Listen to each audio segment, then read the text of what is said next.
All right, welcome back to the show. Today I've got Neil Twa, who's in e-commerce, and I'm excited to learn more about it because I probably couldn't tell you more than 2% of what e-commerce really is. So Neil, welcome to the show. Hey, John, thanks for having me, man. Yeah, thanks for coming on. So give us 20-second overview at a second grade level what e-commerce is. Yeah. So we find a product that we believe is in demand and has competition, and then we have that product manufactured for us. We put our own name and branding, and we build intellectual property around it, and then we sell that product to an audience who's already looking for it, wants to buy it, and we're goal-oriented of getting it to be bought from us on the first channel of Amazon FBA, and then we move through multiple channels after that. Got it. Okay. And I actually almost got into e-commerce probably 2 or 3 years ago. Okay. I want to dive into everything you just said and unpack all that. But first, how did you get into e-commerce? And maybe give us just a minute or two bio about yourself and your background. It's real simple. The stuff that's only interesting to people who are not my mom, I guess. The last 17 years, I've been building offline and online businesses, management consulting, high tech, oil and gas, mobile industry from a lead generation advertising. Done both e-commerce in the pure digital form. I had a game server company where we ran game servers to a combination of branded and physical product companies that we started in 2012, where we, controlled both sides of the coin, not just the digital front end marketing component, but now the physical product branding and the holistic creation of that product and brand, and been doing that through multiple channels since then. So really have been involved in the digital and technology space. Jumped into college because I didn't really want to be there. I was actually on my way to becoming a fighter pilot, and ended up failing out because they couldn't close the cockpit. I'm too tall between the top half of my head, so he couldn't close the cockpit. So they're like, "Sorry, dude, the F-15, so you can't fly." And I'm like, "Crap." That's interesting. How tall are you? I'm 6'5". So by the time, but my height is in my waist and above. I have a friend who also was rejected by the military, but it was because his legs were too long. So he could close the cockpit, but he couldn't he was jamming into the interface, and then they wouldn't let him get into the dashboard. So he got bailed out too. So we're like, we love that story because that was. So you definitely have to be under 6'4" to. You definitely have to be under 6'4", and you have to have a balance of legs and torso. You can't be higher than one or lower than the other. And we just happen to have the opposite problem. So it's like, dang it. So I went to college, and I didn't want to be in college, man. I was in music. I was creative. I got a full ride scholarship in music with a work study to support it. And so I spent 3 years just, finding who I was in college. But the internet came on and online at that point and kind of just saved me from all that. So by my third year, I'm like, I want to do that. I want to do business and commerce and something around the internet. I don't know yet, but that's actually what I want to do. And that just kind of set me off, man. Yeah. So as most entrepreneurs, it sounds like you didn't like school, and maybe it didn't like you. I failed out twice. I didn't know how to learn. Like, high school was really easy. I didn't have to learn high school stuff. I had a 3.5, 4.0 GPA. It was actually really easy for me. But by the time I got to college, I just realized I didn't know how to learn. I didn't know how to learn in critical thinking. I didn't know how to learn the subjects. And the other half of that was I really didn't want to learn them anyways. I didn't think they were necessarily important. They didn't have, I just didn't see myself in that. And so I just went to do it because I didn't know what else to do. Yeah. Which is you just started grinding, right? You saw something you liked, and you're like, you know what? Let's see what this is and try it out. I am your terribly consummate ADHD entrepreneur who, when they see something, they just go for it. And whether it's great or not, they'll find out. When they get it, you jump off the cliff and build everything on the way down kind of guy. And that's been good for me and bad for me. I mean, that's just creates a different level of risk, of course. Yeah. No, I was going to say, it's probably a superpower of yours. I guess so. Yeah. It makes everybody else nervous. it makes because it looks reckless or it looks uncontrolled. And in some ways I recognize that trait in friends of mine who are high performers or have big businesses or even, at larger pieces of the world of business. I see the way they are and the way they act, and I see why they don't fit in.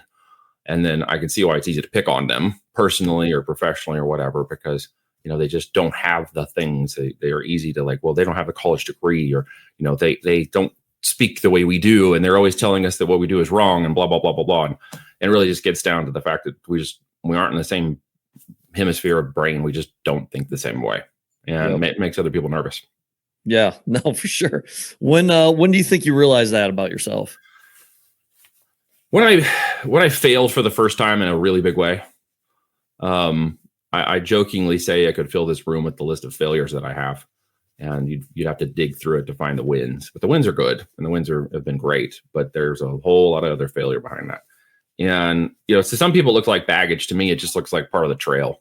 Yep. It's just part of the trail up to Everest. There's a lot of crap on the way up to Everest. I don't know if you've heard that lately, but, there's a lot of shit on the road up to getting to where you feel like you're comfortable, your top, your thing. And, I had waded through it enough and really it's just when you find what you're made of, that's when you figure out what you're willing and not willing to do anymore. And when I pushed the boundaries of things to the point where I went bankrupt and had to, restart my life and had a family and kind of, push the boundary of that,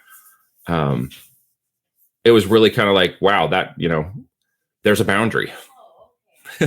I found one. Most people don't want to push up to that. They're afraid to. They're doing anything possible to stop those kinds of things from happening.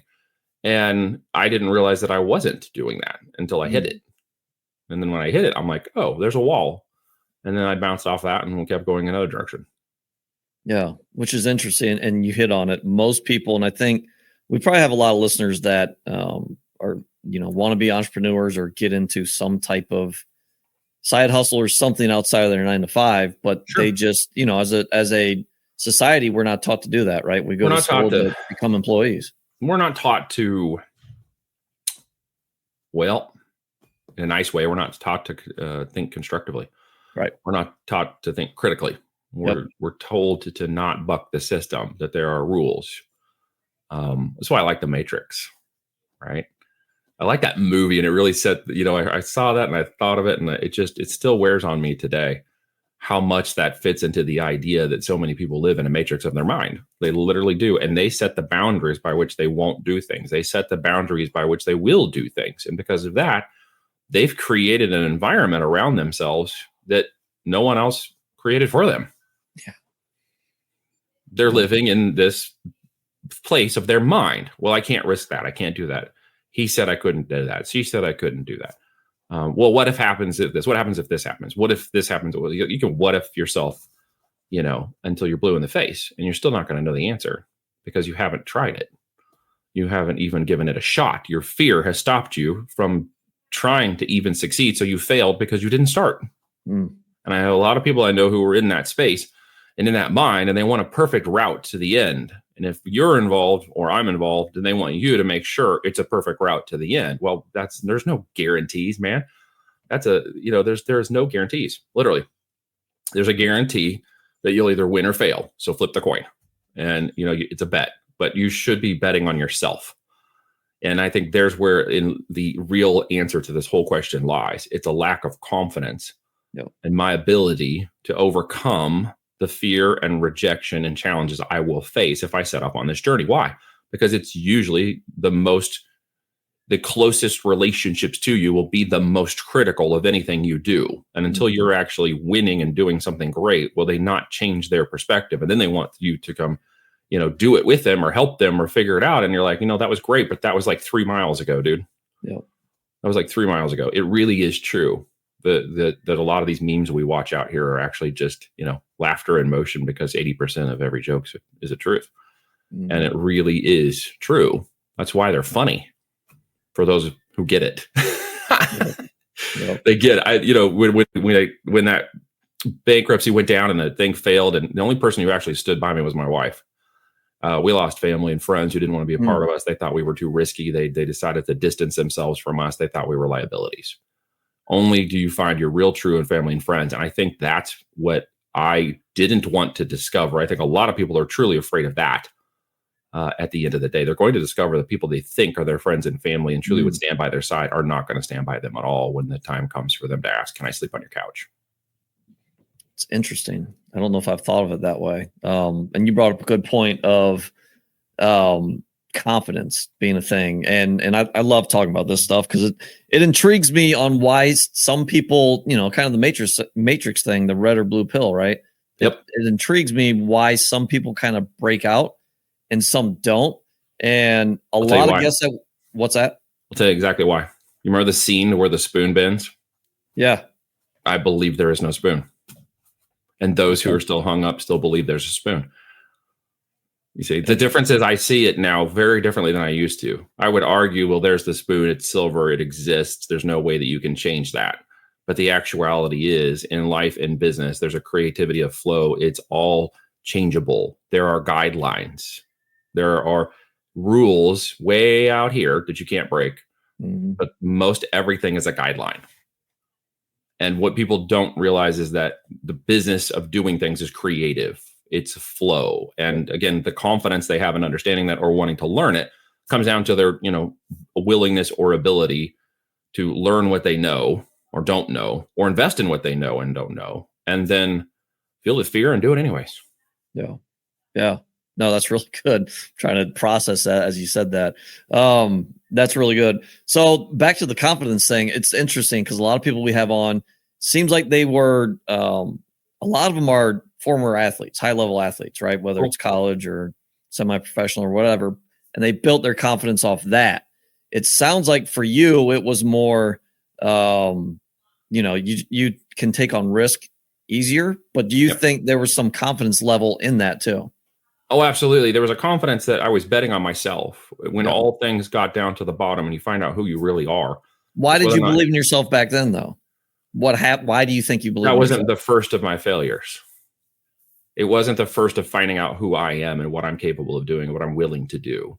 It was, I am a stubborn, tenacious son of a gun. I literally am. It's probably part of my DNA. It might have something to do with my, my Navy veteran father, who was a suck it up buttercup kind of guy, 2 tours in Vietnam. And we didn't, he had run, quietly and with assertiveness, without vocal and berating, just quiet assertion and confidence, ran our house. My mom was a stay-at-home mom and didn't work, and my dad worked 40, 50 hours a week. But when dad was around, things got done. He was a tough guy, everything he did everything, and then he knew how to do it. So he was doing it, and we would have to do it with him and didn't have to keep up. So that might be part of it. Right. The other part of it is maybe I'm just wired that way in some way. I'm just wired to accept that every no is a KNOW. When it gets to a no, it just means that either I didn't explain it correctly or you don't understand it correctly. And somehow we got a disconnect. So I'm going to know what it is that didn't work. And until you literally tell me, hell no, it's not over. Right. So with that, nothing was impossible. It was just a matter of time to figure out who it was and where I needed to go. And the confidence in that was that I wasn't going to give up until I figured it out. And some of those epiphanies came at a price. I ended up failing a marriage because of that. One marriage went down. Not funny. It is funny now. I guess it wasn't funny then. I laugh at it because it wasn't all me. I'm going to take my half of that responsibility, but at least, she had her 50%. We were young, and it was a challenge, and realized, I started over literally, in the divorce and everything. And I lost a little business I had that I thought I was going to, do for the rest of my life, and all that stuff changed. And of course I had to pivot.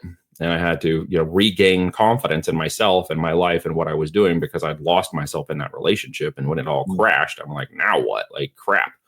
So I had to rebuild myself back up. And then later in life, I got married and had a wonderful wife, and she died in front of me in the hospital room, and they resuscitated her. And then I got to see that whole thing occur. And then she spent 36 hours fighting for her life from a couple of, we had 4 small kids under the age of 5. And she, by the grace of God, came out of that, but had a year-long recovery that made me mom, dad, businessman, and all provider, because she couldn't do life for a while. And I had to be everything to support her recovery. It was a failed surgical thing that was supposed to be relatively easy, and instead turned into a fight for her life. And that was a crazy time, wondering for 36 hours as she was fighting for her life in the hospital, whether or not I was going to be a single dad of 4 daughters and how much my life was about to change. And then I ran into stuff in business and ended up going bankrupt. And then I had to repivot again and reinvent and rebuild. So it's just, I think what people don't want to do is get involved in anything I just said. So they will do everything to avoid it.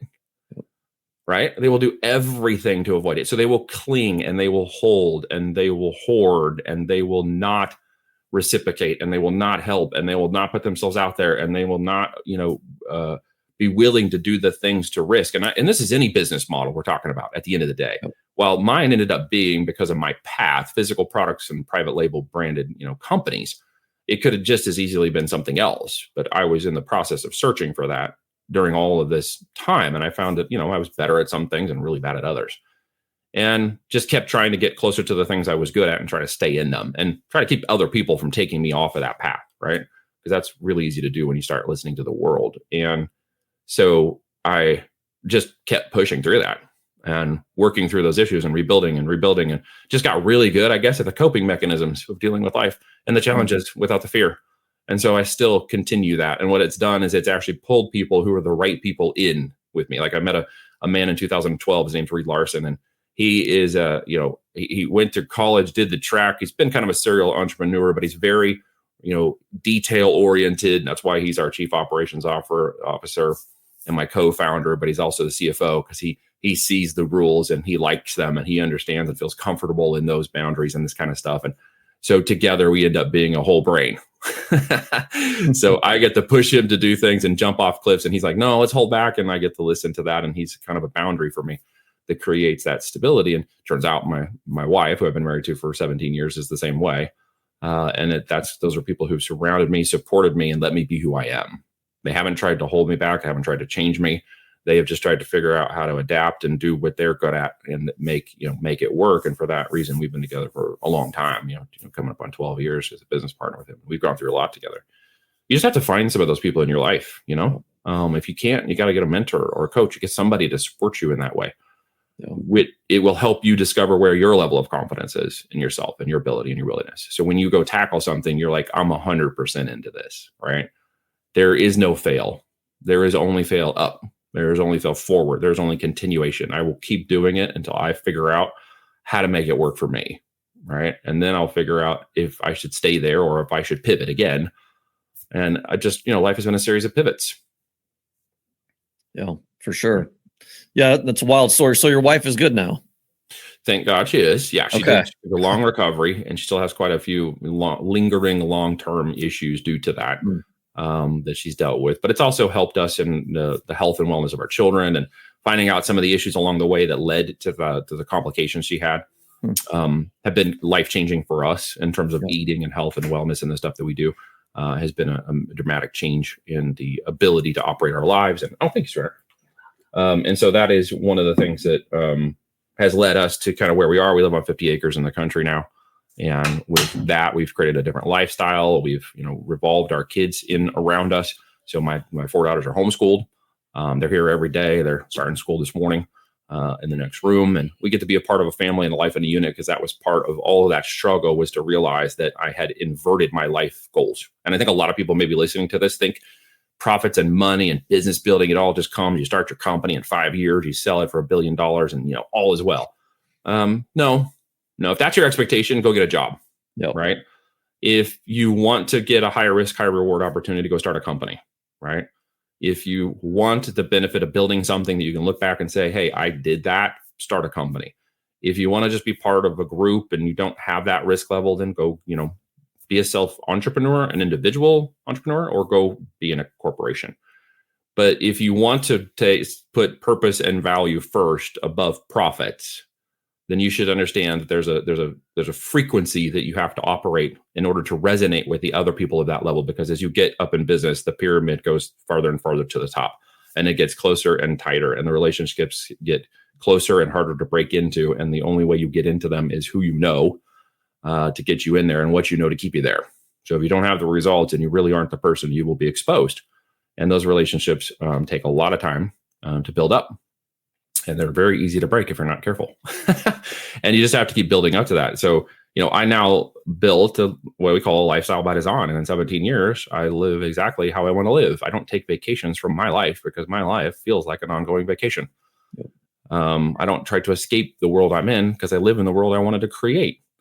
And that was my beautiful wife handing me a cup of coffee just now because I hadn't got my coffee yet. And, I get to do life in support of others. So I have a purpose and a value-driven nature now. The profit nature that was driven in me because of the desire to go out and conquer and build and not be.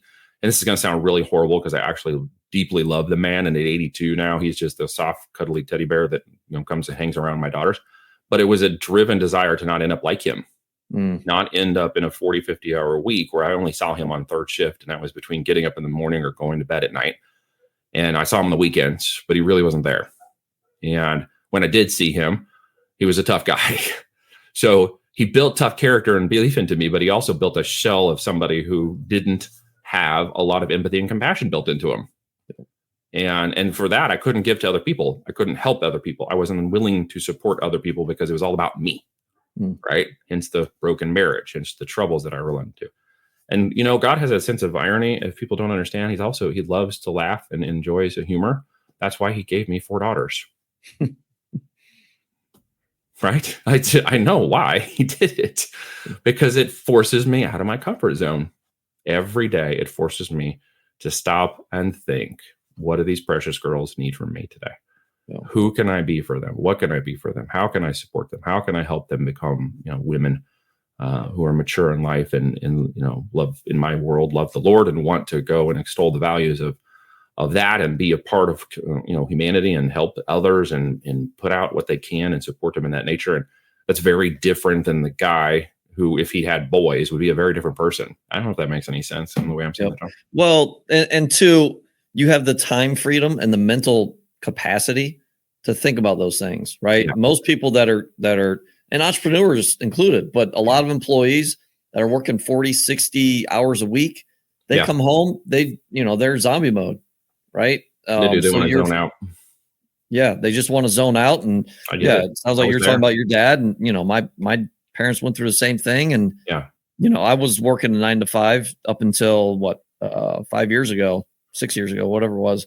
So I can completely relate, because it's like, once you in a way clock out, it's like it's zombie mode. Yeah, you do. You just want to check out because you don't, it's the things you can't control that stress you out, and you have to get away from them, right? Yep. When you are, and people don't like to say this, and I've been there. And when I was at the corporate world of IBM until 2007, it was fun for a while. And then I realized I was just another cog in the wheel. I was just another trading time for money guy. And by the time they were traveling me, 200 days in the last year before I left, I was just, we called it I've been moved, because it was like I was always moving somewhere. Had the double platinum this and had stayed at hotels and was living out of my suitcase, and it was just insane. And I remember at the last meeting we had at the final project before I, stopped working, there's a group of people around, and, every once in a while you get this epiphany, and we have a conditional training that we do with folks to kind of help them see product, see business, change a consumerism mindset to a business mindset as part of our process. And, part of that has been learned by my own experiences. And in one instance, it hit me profoundly sitting at this table that, this blinding aspect of this look, this ideology, this thing that I had built into this relationship structure at IBM, and the way that I saw everybody just kind of fell off in that moment. And sitting there looking at the table with real eyes now, with real thought, with real cognitive awareness of what was happening. And I noticed that 4 of the people were talking about their families. And one guy was getting a call from his daughter because she had gone to her dance and he couldn't be there. And he was explaining how he couldn't be there. And this was like a 50-something-year-old man. And I just suddenly saw myself 20, 30 years down the road being that guy. And I was like, that's it. I'm out. Yep. I can't do this anymore. Like, I can't do that. I can't be that guy. Wonderful guy. No shame in the game. He provided for his family. He was hardworking. He was a diligent guy. He was doing what he needed to do. I don't shame that at all. I just realized in that moment that his connection to his daughter was lost. And I'm like, I don't want that from, I didn't have kids at that point. I was like, that's not what I want. Like, there was this moment of epiphany. It's like, this is not what I want. This is what I've been going for. This is everything that I wanted. And then it just struck me like a ton of bricks. I don't want this. I didn't even know what else I wanted. I didn't even know what else I was going to do. I just didn't want it. You know what I mean? And I think that I've ran into a lot of people who are like that. They get going, they put their heads down, they just grind. And one day they wake up and they're like, 10, 15 years, 20 years down the road. And they're going, this is not what I want. Like, I don't want to hand a job as a legacy to my kids. I don't want to hand this work.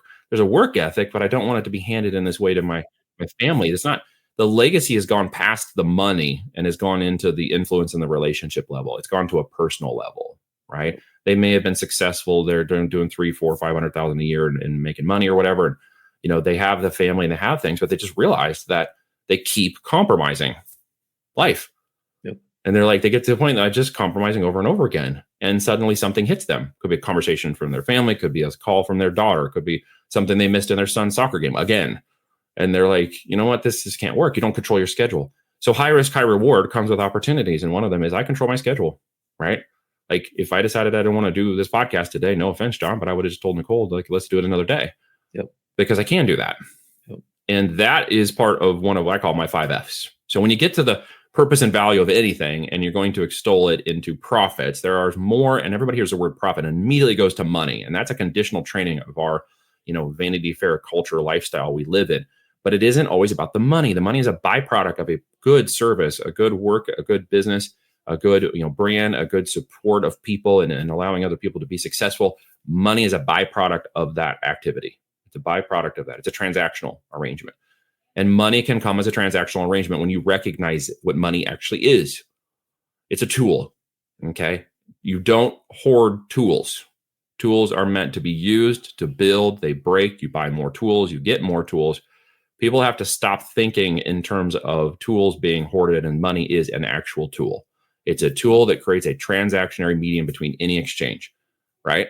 It's not the hammer that's of the value. It's the house. Okay.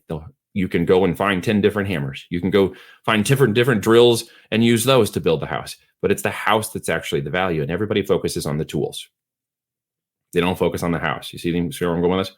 Yep. They don't. And so they keep focusing on the wrong things. And when they can't get enough of the tools, or the tools is not there, they say, well, there's not enough. There's not enough opportunity. I don't know how to get it.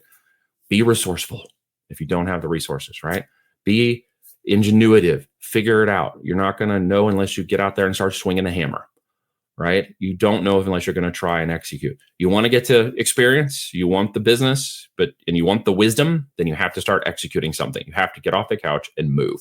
It will not just come to you miraculously. You will not just miraculously choose it because you sit down for 10 hours and do due diligence and discover what it is you want to do. It won't happen when you spend 2 years working on a business plan. It's going to make it go, because in that 2 years, 10 companies will have popped up already doing what you thought about, and will have innovated it 5 times before then.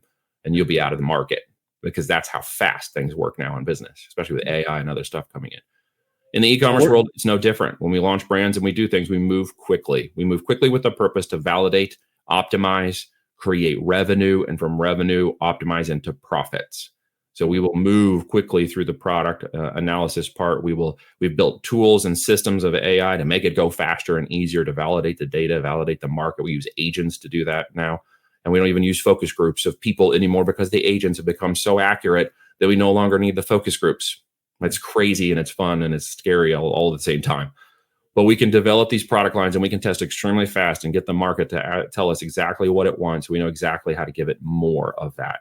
And it's just a systemized process of being learned from a lot of failures and experiences, and figuring out how to do this business correctly, and then use systems, technology, and processes and AI to make it go faster. So now we have a system by which I know the top 10% of all products on Amazon that match a certain amount of criteria for profitability, product movement, etc. And we are just working down that list. And every time we launch one of those products, we'll go into revenue, and then we determine profits, and then we determine upside potential in the next 2 to 3 years. And then we deploy 200,000 in year 1 to go get it. Wow. It's just systematized. So, yeah. And I want to, after this question, I want to dive into e-commerce. If someone wants to get out of the rat race within the next 6 to 12 months, what's the first step they can take to get rolling? First step is to determine what your aptitude is. I always take a DISC assessment test with the people that come and talk to me. They take what's called a DISC assessment. It's a DISC. And it's not like a feeling test. It's not an INFG and how do I feel? Because who cares? Yeah. We're very emotionless in our product research stuff. It's all data driven now. Okay, it's all data driven, down to even what kind of colors we choose and how the products are designed. There's no emotions, because there is specific data that proves that we should go this direction. Okay. So you can take all of that emotions off the table. And so when it gets down to delivery, they just need to take a first step into something, realizing that usually the first step into that process is not the final step. It's not the road home. It isn't the place that will land them in their Lambo dreams. Yep. It is the 3rd, 5th, 10th time through that process, through that iteration, through that change, through that pivot, through that maneuvering, that will get them into a place of discovering their strengths, weaknesses, opportunities, and threats. Because each person is very different. All right. And each person has a particular way they learn. And some people have more aptitude towards operations. Some have more aptitude towards marketing. Some will have more aptitude towards finances. And so they have to kind of discover where they're at. And then they got to fill the gap on those weaknesses. If I am weak at accounting and finance because I do not understand the physical aspect of a chart of accounts in accounting, Who can I trust with that? I'm going to go hire them to do my bookkeeping and my charter accounts. That's it. That's done. I want to trust that relationship. I'm going to do that because it's not my strength.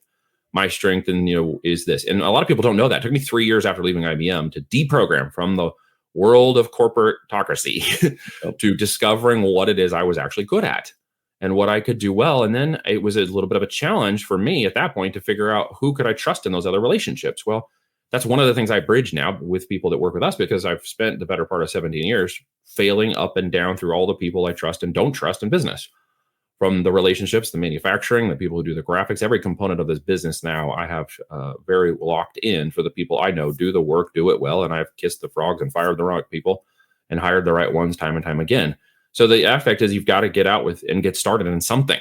If you believe that it's going to fit your process, if you believe it's going to fit your mindset, then you go for it with the expectation that it is a risk and that the reward will come when you work the process, take full responsibility for the outcome, no matter what happens. Okay. That you will work the process of that until you discover which part or component of it shifts into a place that you say, that's what I can do. Not only can I do it, but I'm making money with it. And then you just focus and double down on that. You take all the other noise and shiny objects and you set them all away. You push them all aside and you take your blinders on and you focus directly. If you do what Good to Great called become a hedgehog. Okay. You hedgehog their way into that and you just keep going deeper and deeper, deeper and deeper. Nothing else distracts you from that. And when you focus on that niche, that's where the rewards will come from. Okay.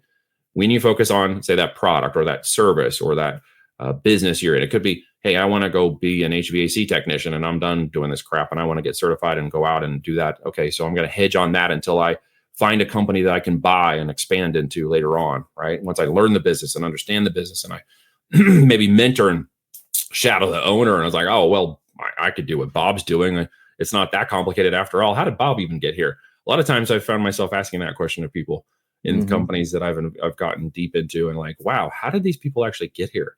Like, no offense, they're not smarter than us. They just did something that we weren't willing to do. And that's how they got here. Well, we can do this, we can do this. And I had a mentor help me that in about 5 years into the business. And when I saw that and I hired him and I took the risk on that because I didn't quite have all the money to do it, but I did anyways. He really exploded my mind into the abundance thinking. I didn't realize how much limit scarcity belief systems I had ingrained into myself. I thought by starting the company and getting out and doing this, I was thinking abundantly. And then I was naively realizing that business doesn't actually start until you make money. So whether I want to get started or whether I go file an LLC, that doesn't actually start the company. The company starts when you sell something, and sales fixes everything. And he built that into my head, not used car salesman. And a lot of people are afraid to sell because, again, that feels like a 4-letter word. Oh, you're selling something. Everybody's selling something. They're all a scam. No, it's really down to you sell with integrity and compassion, and you don't try to sell to everybody. You only sell to the people who you really believe are going to need what you have to offer. And then you focus on the results, right? You double down on the results. That will lead you to more business, right? So for those who are getting new, I don't know if they're hearing any of this, and maybe I'm not articulating it as simple as I can, but the end result is try something. I know it's going to be summed up by try something. Every 3 feet, you look forward on where you are and say, am I going down the right path? Can I pivot? Can I change? The DISC assessment profile is basically to determine, do you have an aptitude for operations of an e-commerce company? You might have better operational controls over building a YouTube channel or being an influencer or owning a financial services company, a fintech, or going and doing something else. It's going to help you kind of understand where your strengths and weaknesses are. And it usually resides in your current position, especially if you're a W-2 employee, not your future position, because your current assessment is going to be based on where you have been boxed in, not what you're possibly capable of doing. Most W-2 employees have no idea that they're being suppressed. They're being held down. At some point, they just sort of realize, and they get to the question you just asked, could I start my own company? Could I do my own thing? And that's when they start to realize they are no longer fitting into the system anymore. Yep. They have to go. They have to jump. You have to follow that. Burn the boats, not the bridges, right? Do your 2 weeks when you leave. Exit correctly on the right, be ethical, but make a point of saying, I'm never going back. It's 100%. You have to build that bridge and you have to just go walk it into the unknown. Yep. Very good. Awesome. Love it. So let's get into e-commerce. So let's start there. If someone wants to get an e-commerce, how do they start? Where do they start? With us, the first thing you have to start with is answering the question, what the heck do you sell? Because it's the first thing everybody's going to ask. It's one of the first things one of my first clients asked me after we went through a session. We got to the end of the session. He goes, I get it. It's all great. I think I understand. He goes, but what the hell do I sell? Mm-hmm. And it really got down to part of us following a process until we figured out ourselves in spreadsheets and data where the numbers were working. And as we started flipping products initially, I found that you could get to 100,000 in sales on just flipping products for profit. That's actually not that difficult anymore. It's easier now than it even was 10 years ago. There's so many systems. There's Facebook Marketplace. There's just a lot of things that weren't there that you could flip products for profit really fast. But then I realized, again, I was just trading time for money because that's an activity. It's a mechanism. It's not actually a strategy, and it doesn't create a business. It just creates activity that makes money. It's a side hustle. Okay. I wanted to build businesses. That's what I've been doing. That's what I was doing. And I wanted to learn that. So then we moved to private label branding. So to get started, you really just have to start thinking of all the products that I bought. And Amazon's a good way to stop and go do this. If you've got a mobile phone right now, go click on the Amazon app and look at the last 90 days of your order history. Okay. By Amazon's own admission, 60% of those products were sold by third-party sellers. And with that, one of those products, typically for us in the $50 to $500 retail price point, is something we can sell. The question comes down, is it profitable? And if we go by the numbers to look at the data numbers, the cost of building the product and marketing the product and storing the product and dealing with the returns because they are physical assets, right? And to putting it on the platform and, the cost of handling all of that, when I get down to it, at the end of the day, what falls out is called your net. Everything goes into the big pot, and what falls out the bottom is your net. If that net profit is more than $12 in profit per unit, we'll consider selling it, right? We will know that it has competition. We will know that it's not saturated, meaning there's not a whole lot of people just fighting over price and reviews. We know that it has upside potential. There are, 8 million people searching every year for this product on Amazon, right? That's good competition demand. We know that there is an opportunity to innovate a few featural differences to the product because we innovate, we don't invent. All right. And as we go through the numbers and determining this, we definitely don't want to marry any product. And this is where a lot of people who are new get stuck in this, initial euphoria of this hopium make money mindset. Okay. That is this, I call it the lottery mindset mentality, that if I just scratch off this one activity, I'm going to be a millionaire.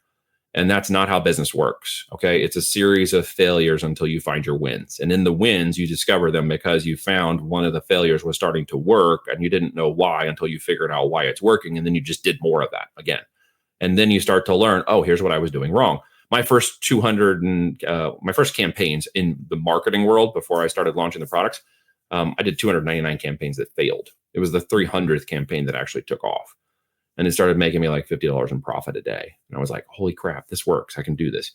But from all of those failures, I figured out what it was I was going to do. And it may not take you that long. And with help, obviously, it can go faster. But don't marry your products. There are millions of products out there to do.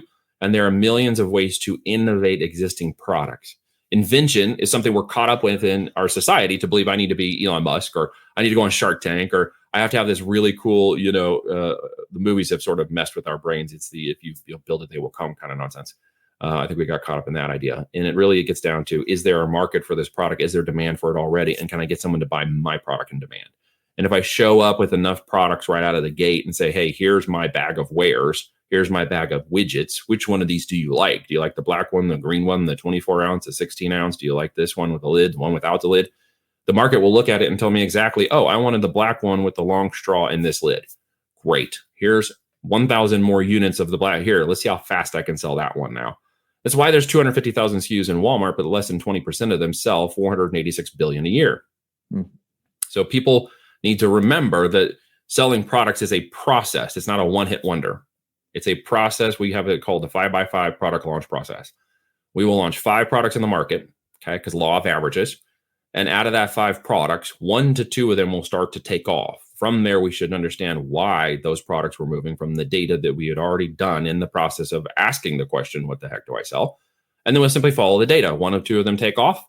Then we're going to invest more marketing and more inventory into those products and see how far we can go. And from those products, they were chosen because there's a whole multitude more of them behind it. There's a whole variation of innovations behind those products that we can dig into. And once they like that type of product, we're simply going to sell them more. We borrow it from retail. You probably know this too. That's why there's, 10 different variations of Toyotas. That's why there's, 10, 20 burger joints and 20 pizza joints who sell them, because they're all brand driven, because now we're diving into the brand.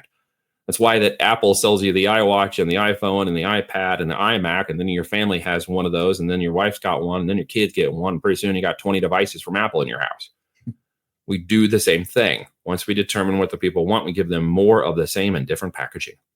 And with that, it is just a process of time from revenue to profit and profit to growth. And when you keep working, and business has a little luck in it every time, the longer you're in it, you'll find a little luck. And you go from growth to scale, right? And that can happen in 4 to 5 years, really. And the system we start with on Amazon, for those who are aspiring entrepreneurs that want to get going, is because there's demand. It's a sales platform. It sells 8,000 units a minute on that system. When you want to take somebody to a place where there's traffic, where people can see eyeballs on your offer, then you want to go to the place where they are. Okay. Places like social media and other places like Facebook, even TikTok to varying degrees, are about social engineered. It's about connection. It's not about buying. So everything you do over there is more like pattern interrupt. It's about disrupting people when they're watching cat memes or trying to find their post from grandma. With Amazon, they came there. The psychology of the buyer is that they came there to buy something. They were already in the mode. They were in the mission. They were thinking, I need this. There's a problem I'm going to solve. The kids need this. We need that for this trip next week. This broke. I got to get a new one. I want a new pair of sneakers because I want to lose weight this year. I need to get the weight loss pills because I want to lose weight this year. Like, they're in solution mode, and they're there to buy something, right? In 30 seconds or less. So our job is to get in front of that demand and say, here's our goodies. And what can you sell? When you unlock that traffic, because it's a giant AI system, all right, of information and data moving so fast, then we are able to get people to see our products and buy them organically. And then we're able to put marketing on top of that successful organic traffic and make it go even faster.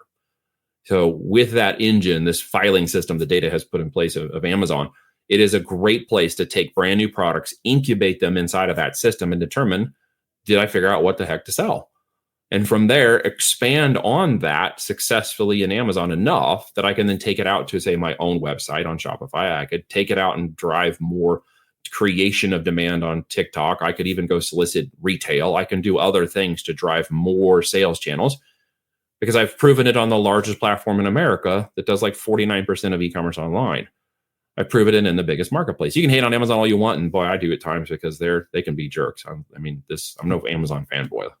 They got a lot of problems to work through, but there's a lot of opportunity to borrow their customers and to find out what I can sell and sell at scale. It's not hard to go to 6, 7, 8 figures on Amazon.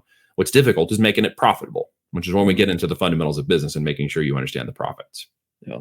So how much money, probably there's a ton of information there. How much money do you need to get started? That question could be answered in another question. How long is a piece of string?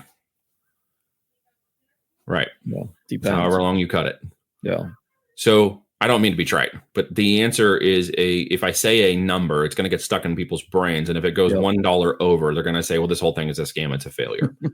Right. So I will say, go to the market with a minimum of 50 to 100,000 in year one. Why? Because at this point in the walk of e-commerce, in the movement of business, and how long we've been online with systems, if you are not thinking in a limiting scarcity belief mindset that says, well, I just want to make a few thousand extra dollars a month, and you've already limited yourself in that thinking, so that's all you're trying to do, okay, versus someone like Adam, who's a pharmacist, who's like at the done road in, that's great, I'm going to keep the job because I want to keep the money flowing until I get done with this so I can have my business taking over my life and then exit it. You will spend whatever it takes in that development of that business to make it go. Invest in yourself, invest in the products. We don't want you to invest less than 25K, because if you don't, you're already undercapitalized. There's 3 major fail points for brand new companies. You are under-knowledged. You think you have the right knowledge. You haven't got the right knowledge. You're searching for the knowledge. You spend too much time searching for the knowledge. Then you do not know how to execute it properly in the processes. You don't actually have the right information, so you're actually executing on bad information.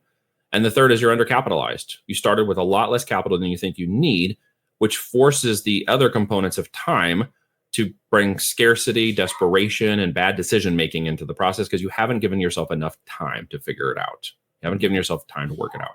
So whenever you think, okay, I might need this much money, double or triple that amount, right? Give yourself the window of opportunity to figure out what's working. If you're going to do a 5x5 methodology, you're going to launch 5 products. Okay. They're going to cost whatever 100 units of that test product costs. And you're going to multiply that by 5. The difference now in building a real business is the risk of the first year has changed dramatically in terms of getting product in front of people when there are all these systems built in to do it for you now, right? So really the failure in any company today is in the 4th and 5th year, because people are operating to some degree in processes they sort of understand but don't sort of understand. And by years 3 to 5, they don't have the capital to grow the business. So it isn't that the business can't grow, they're undercapitalized. It isn't that they didn't do something right or wrong, they're undercapitalized. So for the first to 6 to 12 months, we call that the building year, which means you're learning and earning, because the goal is to get the revenue as quickly as possible. And from that, you're learning, how do I find my profit so that by months 12 to 24, I'm taking profits out of the business, but it's also continuing to grow. And I'm also understanding what we call a 90-day cash flow plan, which is how much I need to put into that business in order to keep the inventory moving so that I can keep investing in the business growth and I can ride a wave. If you sell on Amazon, it's like a wave. From the minute you launch to the minute you hit growth patterns, it's pushing you forward to see how far you're going to go, especially if your product is deemed in demand. If you're hitting the algorithmic triggers, it's going to be in demand and it can run like an avalanche. And so what ends up happening is a lot of times people will launch and then they will not have enough capital to actually expand inventory into the business growth, and they capitulate the business growth, not the business itself, right? They limit the ability for the business to grow because they can't capitalize it. It's actually the highest risk, and it's the one thing online entrepreneurs and hopium guru dealers that sell courses don't tell you. They're like, oh, no, just put 5,000 in the front end and take my course and you're going to be just fine. No, when the business comes knocking for $50,000 and $250,000 and you don't have that capital, you've lost. It's very important we understand that, right? And hopefully I'm explaining it to a degree. If you want to get deeper into that, we can. Yeah. But it's very important that getting started, finding a product, that's a problem that can be solved. It is the growth and expansion of the capital that will make the difference between your success and someone else's. Got it. Especially in a physical product world. Yeah. So do you have a coaching platform or community? Do you teach this stuff? Do you partner with people?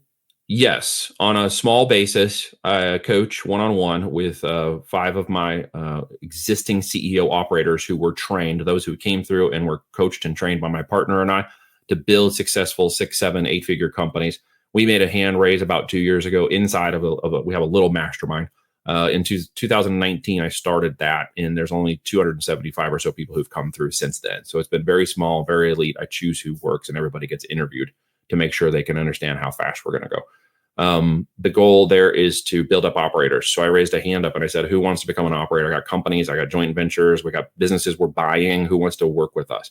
And like 12 people raised their hand and said, hey, we want to be operators. We want to work with you. We want to partner with you. We want to be a part of that. So I raised up trained CEO operators building companies into Voltage to actually train and operate companies that we acquire and work with us. So I have no employees. I have hired CEO operating mercenaries, I guess. Yeah. And so for that, they know the business. They ran the launch playbook. They worked with us. They built the company. And so when somebody comes in and gets trained in this process, they work exactly with the people who are running those companies today. And so they get to see inside out. They get to be mentored peer-to-peer, one-on-one for 12 months to actually build through the systems, the process, the product launch, the growth, the trajectory, the capitalization, finances, the fundamentals of operating the business correctly so we don't send more money to the United States than we have to, which may change this year. I'm excited about that. And then work them through that process so they get to year 2. Year 2, successfully into profits, maybe year 1 profits, usually year 2 just based on growth. And then into a position where they are structured in such a way where they understand every 90 days, I need this much cash to go into the business to keep the business growing while I can take out this profit from the business and sustain myself, so that by years 3 and 4 and 5, they're moving into a saleable position with multiple platforms beyond Amazon. They get out their own website, Shopify store. They might be on TikTok shops doing it over there. They might have gotten retail connections and been selling there. They now have a omni-channel e-commerce business that's worth a lot of money, because that's the goal of our business.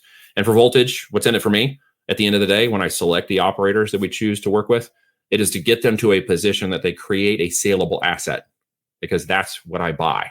So at the end of this, I'm the person who also buys the companies. Gotcha. So we evaluate them. We help them work through the process. I have a whole team over here evaluating companies for purchase out in the great wide world, but that takes a lot of time, and we have to kiss a lot of frogs to do that. And so in the same time, while I need operators to do what we do, so I train people up. I give them the benefit of becoming a part of it. We give the trained operations component. And then when the time comes, I make them an offer. And I have two of those actually coming up right now this week, talking with a guy who's doing about $6 million a year in 3 years working with us. And he wants to exit at 10 million in 2 more years. And so we're looking at a creative financing exit right now that gives him the opportunity to partner with us in those last 2 years and maybe hit that in the next 12 instead of 24 months at 10 million. And then we'll exit to a larger strategic partner at the next level. And so we're having that conversation with him right now. And I'm excited about that because that's exactly what we do. We build them up, awesome. And we exit and then we acquire. That's awesome. That's absolutely awesome. Well, this has been a ton of information. People probably have to go back and listen 2 or 3 times to catch it all. Don't do it on 2X. I'm told I sound like a chipmunk. No, tons of great information. Obviously you're out there helping people. So if people want to reach out and connect with you, where can they find you? Yeah. If you want to learn more, if you want to understand the benefits of the 5 steps we just talked about in more of a detailed level, we do some virtual summits. I've got the book, Almost Automated Income, that you can grab, Creating a Lifestyle Business by Design. And then you can go to voltagedm.com, voltagedigitalmarketing.com, and check that out. You can just Google Neil Twa. Yes, my last name is Twa, or Voltage, and you'll find me as well. And, reach out to me on whatever platform you find interesting. Check out the presentation. My cohort in crime there, Kevin Harrington, one of the original sharks from the Shark Tank. He wrote the foreword for the book. He's also been a great friend of mine. And he does the presentation with me where we talk about our as seen on TV strategy of building, platform and capturing in the Amazon space and then moving into multiple sales channels and expanding that out. And we talk about that so you get more insights into how we think and do business. Just make sure that when you show up, the how long a piece of string answer is going to be whatever you're willing to put time, energy, attention, and money into will become your success. So don't limit it. It's awesome. Awesome. Neil, man, this has been an awesome show. Great information. Appreciate you coming on, man. Thanks, brother. You've been a great host. Thanks for having me on. All right. See you guys next time. Thanks for following, subscribing, and listening to this episode of the Do More podcast hosted by John Farling. To learn more or ask questions, go to l4investing.com.